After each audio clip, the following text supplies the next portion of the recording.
Shiraishi was the king of loneliness, a guy so invisible even his shadow had abandoned him. His only loyal companions is his phone and his trusty left hand. He'd been ignored for so long that the idea of having a girlfriend was as distant as landing on Mars. But then, in a plot twist straight out of an anime, the most popular girl in school suddenly noticed him for reasons only the anime gods could explain. It all kicked off one day when Shiraishi was zoning out in class, fully immersed in his favorite pastime, feeling sorry for himself. Not only had every girl ghosted him, but it seemed like every human on the planet had, too. That's when Kubo, the school's ultimate beauty, decided to walk over and, against all odds, actually saw him sitting there like the world's saddest potato. She peeked at his phone and stumbled upon his not-so-secret bucket list, filled with ideas that ranged from questionable to straight-up gross. Naturally, she snapped a photo because, hey, blackmail is always handy. While the teacher droned on, completely unaware of anything happening in the class as usual, Kubo leaned over and gave Shiraishi an ultimatum. Either he did a bunch of embarrassing dares, or she'd blast his cringe-filled list all over the school's WhatsApp group. And because Shiraishi's survival instinct was stronger than his dignity, he had no choice but to play along. Shiraishi spent the whole day cursing Kubo in his mind for making him do all those embarrassing things. But Kubo, the Queen of Chaos, had her own spin on it. According to her, she wasn't the villain of this story. She was just trying to get his invisible self noticed by the rest of the school. The next day, Kubo approached Shiraishi again, looking absolutely ticked off. He tried to figure out what was going on, even offering her a drink like that would magically fix her mood. Completely confused, Shiraishi was left wondering what he'd done this time. Kubo, with her signature flair for drama, decided to punish him by sitting in his special spot. Shiraishi was ready to leave this world and get ice-guyed to a new one. But instead of explaining, Kubo left him hanging, saying she'd reveal her reason for being mad later. Later that day, Kubo caught Shiraishi talking to the teacher and immediately pounced, asking what he was up to. Shiraishi, as usual, was just trying to convince the teacher that he actually existed and wasn't a figment of everyone's imagination. For Kubo, though, this was just another step in her master plan. She raised her hand like she was about to answer a question, and when the teacher who looked like he belonged in a garden, not a classroom, called on her, she did a total bait and switch, putting the spotlight on Shiraishi instead. And just like that, they spent the rest of the class as the human version of Google. After school, Kubo asks Shiraishi for his social media username so they can chat. But before the poor guy can even get a word out, two random classmates swoop in and invite Kubo to lunch, leaving Shiraishi to dine with his one loyal companion, Solitude. When he gets home, though, his day brightens a little. He remembers the latest isekai manga just dropped. Like any dedicated nerd, he bolts out the door to grab it before anyone else can. Too bad the cashier seems to have the memory of a goldfish, completely forgetting he even existed as he waited to pay. Shiraishi, in his usual invisible glory, heads to the park to stew in his misery. Not long after, he runs into Kubo. When she hears his sad little tale, she tries to cheer him up by snapping a photo of him. Finally, after years of blending into the background, Shiraishi would have actual proof that he existed. But wait, the camera's facial recognition can't detect him, because, well, he's that invisible. After a couple of failed attempts, Kubo tries a selfie, but only her face shows up. After what feels like 100 tries, they finally get one semi-decent picture. Before leaving, Kubo asks for Shiraishi's username again, so she can send him the selfie. They exchange details, and she waves goodbye, promising they'd hang out again. That night, Shiraishi can't stop thinking about Kubo, the first girl who ever bothered to swap social media contacts with him. As he's staring at his phone, in total disbelief of his luck, a message pops up. It's Kubo, asking if he wants to hang out sometime. Shock doesn't even begin to cover it. Shiraishi replies faster than you can hit skip ad on YouTube, eagerly agreeing without a second thought. The next day, Shiraishi is barely awake in class, totally wrecked from an all-nighter playing Fortnite. He figures he can catch a nap since, let's be real, no one ever notices he exists. But when he glances over, there's Kubo already snoozing, looking so cute it's like his brain hit the emergency shutdown button. Just as he's trying to process this, Kubo suddenly opens her eyes, catching him in the act of staring. Later, Shiraishi's dragging himself down the hallway, totally wiped from gym class. He's barely making it when he runs into Kubo. Instinctively, he jumps back, terrified she's going to catch a whiff of his post-workout funk. But instead of recoiling in horror like any sane person would, Kubo leans in and gives a sniff. She casually tells him that his disgusting odor actually has some charm to it. The following day, Shiraishi is hyped his favorite manga just dropped, and he rushes to the bookstore to snag it. But when he gets there, the automatic doors refuse to open. Turns out even technology wants nothing to do with his invisible self. After several embarrassing attempts, Kubo swoops in like a hero and opens the door for him. Inside, Shiraishi explains how the world treats him like a walking ghost. Kubo, with the patience of a saint, notices him wandering around like a lost puppy and asks what he's hunting for. He shows her the new manga, and turns out Kubo's into manga too. But of course, the previous volume is completely sold out. Kubo asks if she can borrow his copy, and Shiraishi, ever the pushover, eagerly agrees. As they leave the store, they realize they only live 5 minutes apart. Kubo insists on stopping by Shiraishi's place, and he's pretty sure he's about to faint from sheer panic. With no escape plan, he leads her to his house, where he lends her the manga and nervously offers to lend more whenever she wants. Then, as if his day couldn't get more mind-blowing, Kubo casually asks what time he leaves for school. Little does Shiraishi know, she's already plotting to walk with him every single day from now on. That morning, Kubo woke up on a mission to win over her crush, Shiraishi. She took a shower, threw on her school uniform, and topped it all off with her sister Akina's fancy hair mist. Akina, who had the instincts of a detective, immediately knew something was off. At breakfast, her few remaining brain cells clicked into place. She imagined Kubo was trying to impress someone, so she leaned over and took a deep sniff of Kubo's hair, and her precious hair mist had been stolen.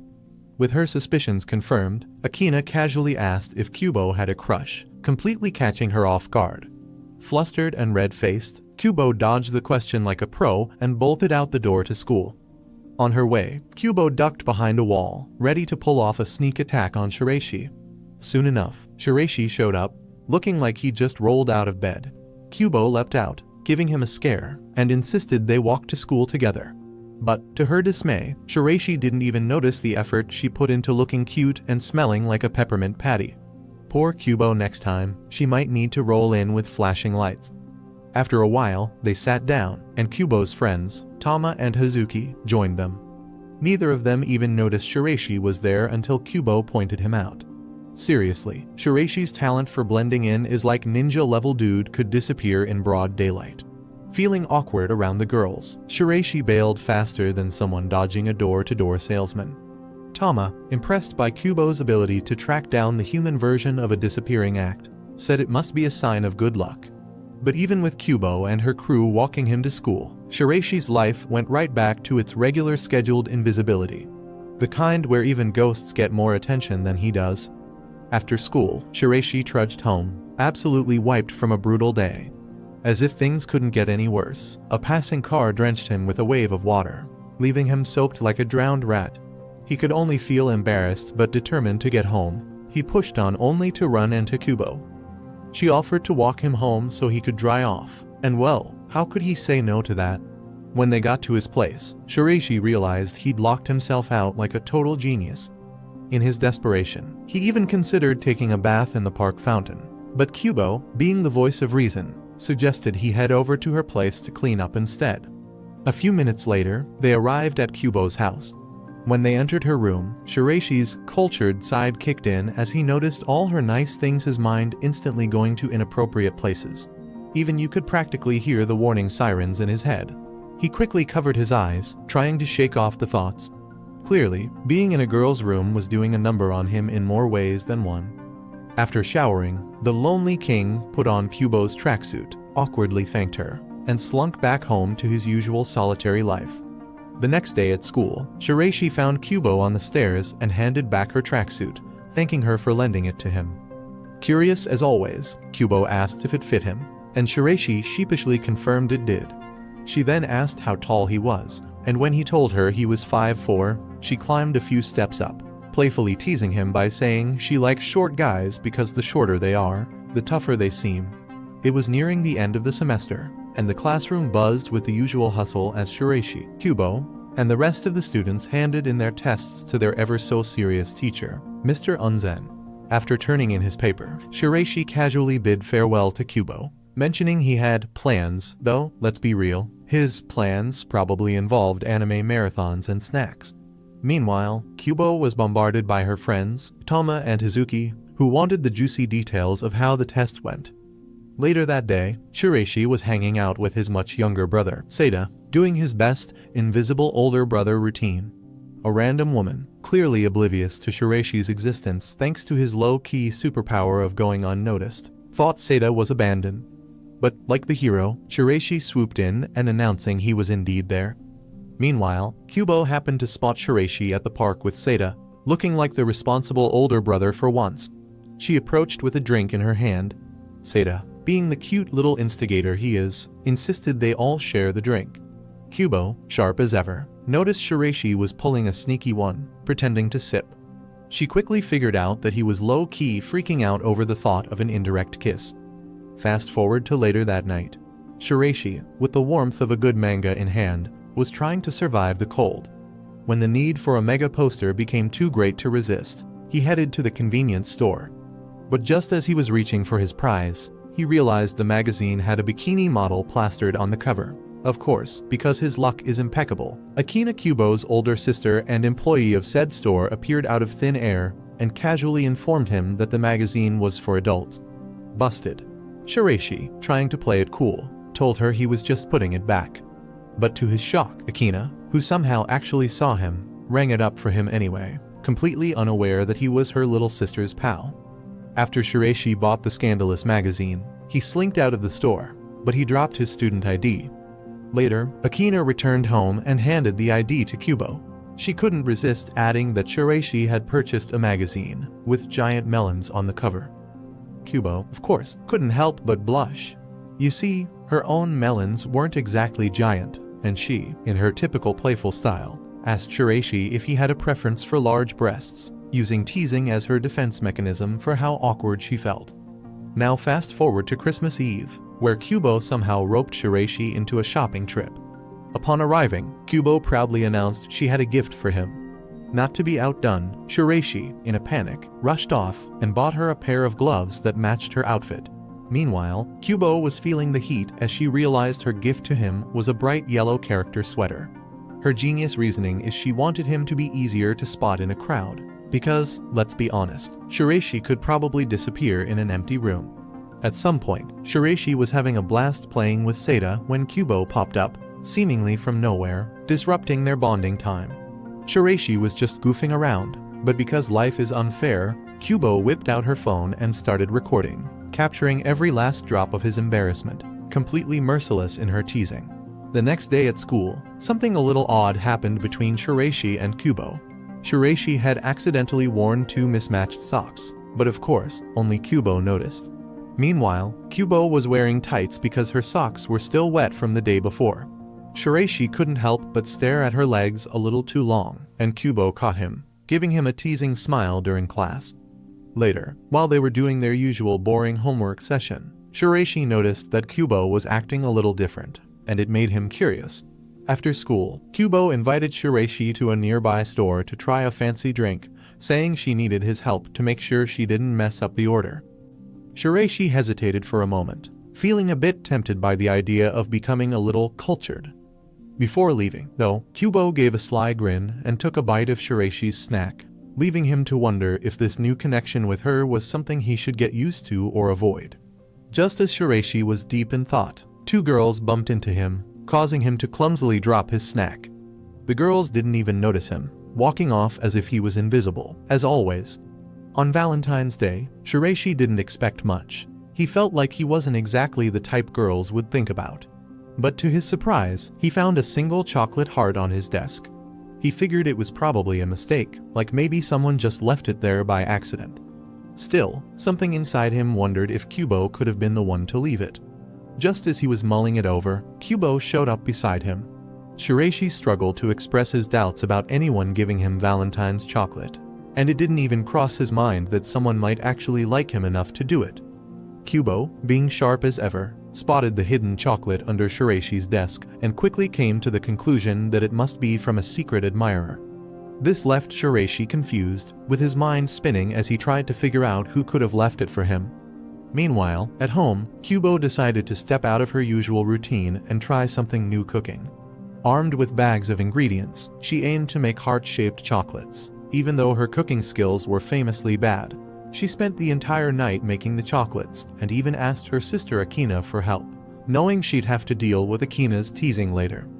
Shiraishi, on the other hand, liked the chocolate heart he had received, but was still completely puzzled about who could have given it to him. It really left him scratching his head. During lunch, Shiraishi decided to eat outside for a change, instead of his usual solo spot. Just as he was about to start eating, Kubo showed up. Her friends, Tama and Heizuki, were busy, so she suggested they share their lunches. She even tried to feed him by hand, but Shiraishi dodged her efforts. Eventually, though, he gave in and ended up feeding her, much to her delight. Kubo promised to make something special to share with him next time. Later, during a conversation with Tama, Heizuki, and Kubo, Tama complimented Kubo on her personal growth and slyly asked if Kubo had a crush on someone. This question caught Kubo off guard, leaving her speechless for a moment. Eventually, she admitted that she wanted to get cultured with Shiraishi. This led Tama and Heizuki to assume that Kubo had some serious plans involving Shiraishi. Tama wasn't impressed with Shiraishi, though, calling him average-looking and not very athletic. Kubo, however, disagreed, saying Tama didn't understand the real Shiraishi beneath his plain appearance. As the conversation went on, the two friends began to wonder if Kubo's feelings for Shiraishi were deeper than she realized, though Kubo herself hadn't yet figured out just how much she cared for him. The next day, Shiraishi arrived at school earlier than usual, expecting to be the only one there. But to his surprise, Kubo had already beaten him to the classroom. They ended up sharing Shiraishi's chair while listening to Kubo's music.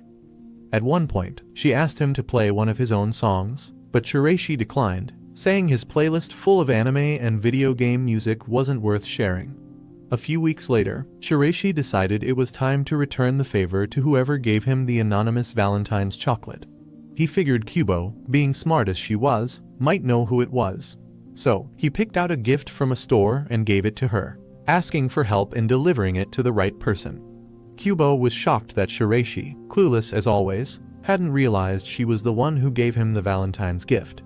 But she played it cool, promising to help him find the mysterious admirer. In the following weeks, Shiraishi started to notice something strange. Usually, when he dropped his wallet or ID, no one ever noticed. But lately, people began picking up his things and returning them to him. One day, he dropped his handkerchief, and a blue-haired girl picked it up and handed it back. As Shiraishi looked at her, he couldn't help but think her build resembled Kubo's. Just then, Akina appeared and called the girl Saki. Akina, with her teasing grin, recognized Shiraishi as the awkward guy she once saw buying sketchy magazines at the store. She introduced herself as Kubo's sister and Saki as their cousin. This confirmed Shiraishi's suspicion that flat builds seemed to run in the family, and it became clear that Kubo's relatives also had the uncanny ability to notice him. Later that day, Akina and Saki returned home and told Kubo about their encounter with Shiraishi. Akina even mentioned that she exchanged Discord usernames with him, which immediately piqued Kubo's interest. The next day in class, the teacher announced an upcoming exam, and Shiraishi knew he had to buckle down and study. His mom had threatened to take away his entire manga collection if he failed, and he wasn't about to let that happen.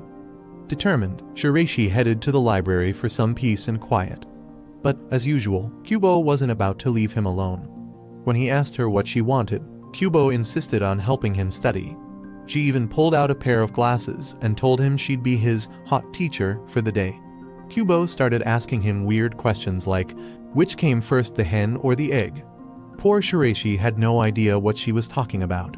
After their study session, Kubo left, promising they'd continue their lessons the next day.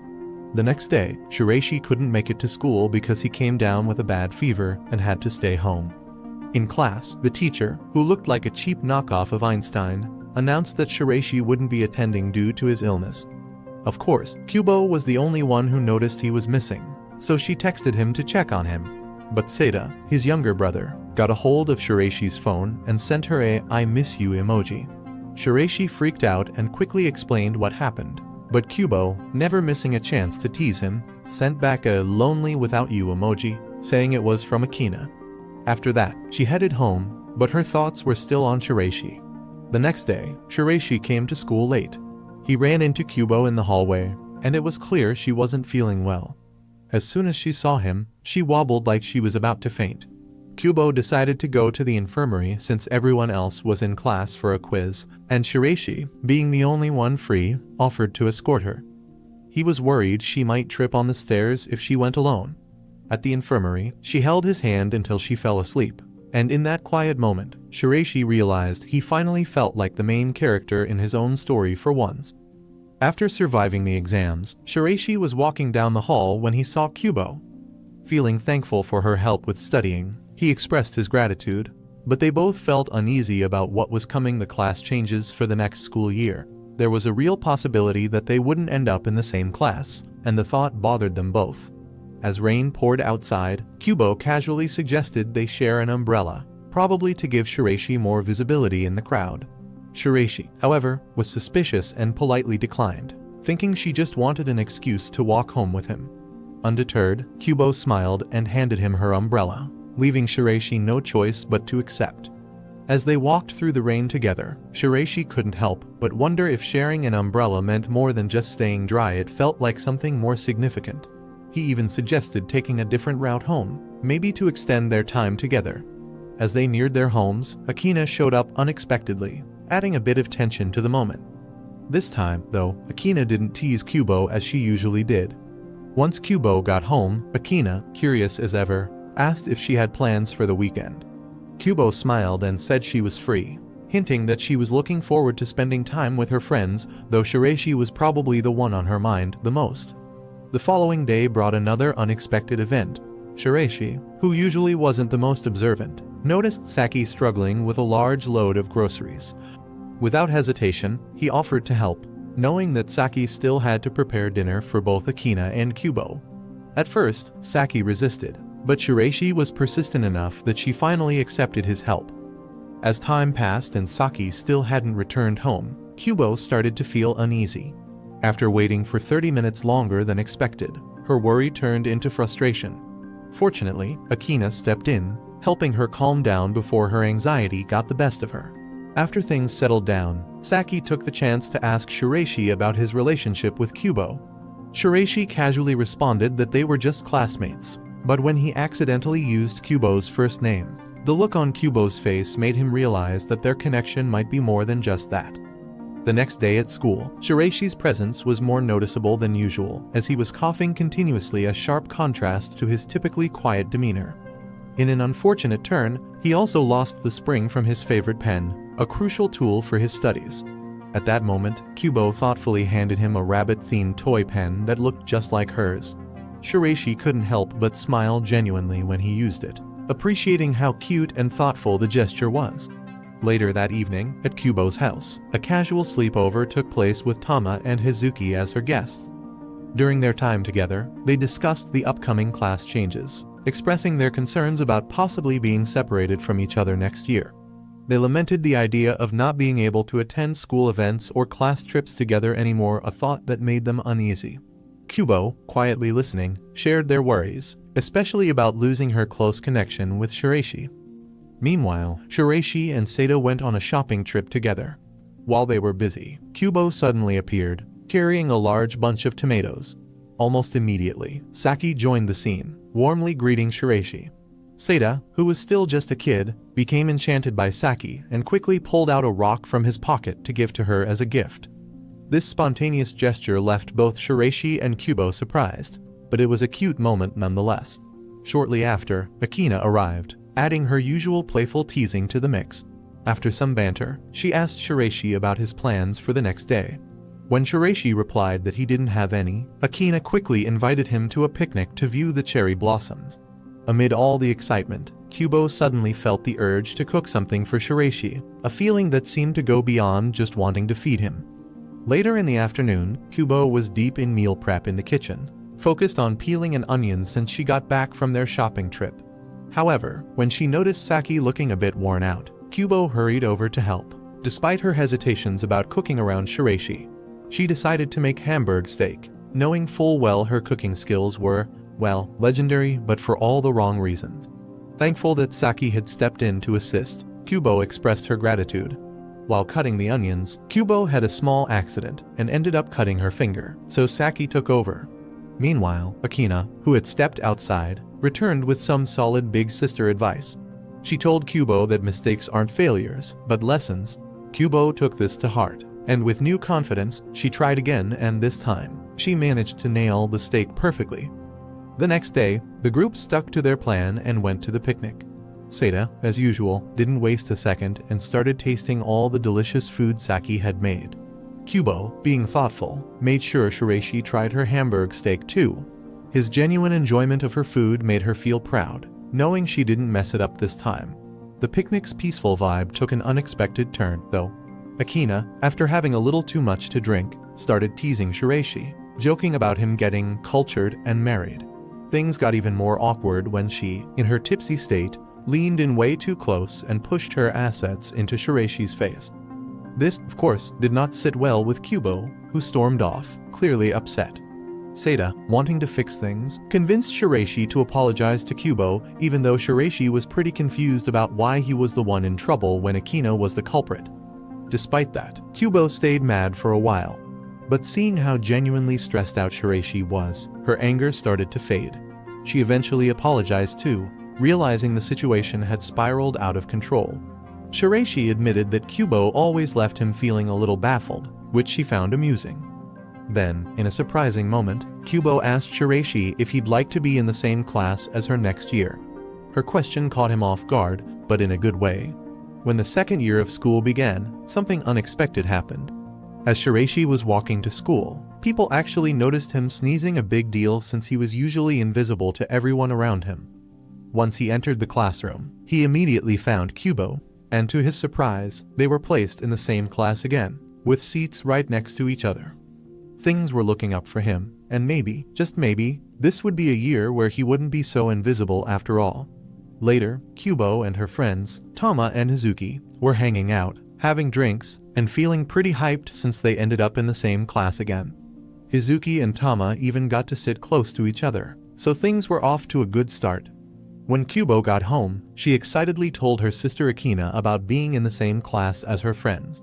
Meanwhile, Shiraishi was low-key looking forward to the new school year, which was a bit of a change for him. The next day, their teacher, Mr. Unzen, suggested the students join a club, specifically the environmental committee. Of course, most students weren't interested, but when Kubo mentioned Shiraishi's name, the teacher remembered how he took care of the flowers last year and said he was counting on him again. Shiraishi wasn't exactly thrilled, but Kubo ended up joining too when Shiraishi admitted he liked when people admired the flowers even if no one noticed him doing the work. Back in class, the boys were all talking, trying to figure out why Kubo would join the environmental committee, thinking it didn't fit her at all. Some thought Shiraishi only joined because of Kubo. To clear things up, they asked Sudu, a new classmate who had been with Shiraishi on the committee last year. Turns out, Sudu spent all of the first year trying to talk to Shiraishi, but never managed to see him even once. Later in the science lab, Kubo came up with the idea that Sudu should try talking to Shiraishi now, thanks to her little matchmaking skills. For the first time, the two actually had a conversation, and Shiraishi ended up enjoying it. He thanked Kubo, which caught her off guard, making her blush. On the way home, Shiraishi confirmed that they were officially friends now, which annoyed Kubo a bit, like, didn't he realize they'd been friends all along? Kubo had also won a staring contest against Shiraishi, so as punishment, he had to greet her first every morning. But things got awkward when, one day, Shiraishi was enjoying the fresh spring air, only for some classmates to accidentally cover him in chalk dust. They didn't even notice him standing there, which was typical. Later, they apologized after realizing their mistake. Shiraishi headed to the bathroom to clean up, but Kubo followed him there and, with her quick hands, helped brush the dust out of his hair. While cleaning him up, she couldn't resist teasing him about his obsession with girls who wear ponytails. Kubo also noticed that Shiraishi had grown taller, and insisted on comparing their heights against the wall. This led to an embarrassing moment where they ended up in a close, awkward position, which made Shiraishi flee in complete embarrassment. Unbeknownst to Shiraishi, their awkward encounter left Kubo so flustered that her knees almost gave out. The next morning, much to her delight, Shiraishi greeted her first, which made her beam with happiness. Before the physical exams, Kubo borrowed Shiraishi's tracksuit jacket, leaving him puzzled. Apparently, it had become a trendy thing for girls to wear their boyfriend's jackets. Shiraishi also found out he had grown by 3 centimeters, while Kubo hadn't grown at all. Later, Akina spotted Shiraishi tailing Seda, who was on his first errand to buy eggs by himself. This reminded her of Kubo's first egg mission, which ended in a disaster when she dropped and broke all the eggs. Kubo was in tears, but Akina calmed her down by gently stroking her head.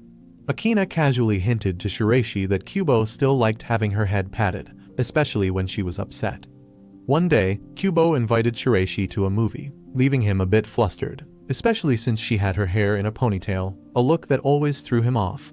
Despite feeling awkward, he agreed. On the crowded train ride, they ended up sitting in a tight spot, making Shiraishi hyper-aware of not bumping into Kubo. He tried to contort himself into an uncomfortable position to avoid any contact, but the crowded space led to some guys attempting to hit on Kubo. Annoyed, Kubo grabbed Shiraishi's arm and confidently declared him as her buff boyfriend, scaring the guys away. Shiraishi was shocked but couldn't help noticing that Kubo still held onto his arm even after the guys left. Since they hadn't pre-booked tickets, they had to wait a long time to finally sit together. Once at a cafe, Kubo was surprised by Shiraishi's preference for black coffee. Trying to be adventurous, she took a sip but immediately regretted it due to the bitterness. Shiraishi quickly made her a sweeter version with milk and sugar, though he found it way too sweet for himself. During the movie, Kubo noticed more emotion on Shiraishi's face than usual. Shiraishi explained that he usually hid his feelings because he found it embarrassing, but Kubo wasn't convinced, thinking he was still easy to read. As they walked home, Kubo got Shiraishi to promise they'd go to more places together in the future. This made him nervous, wondering what other emotions Kubo might have already picked up from his face. One evening, they watched a personality test on TV.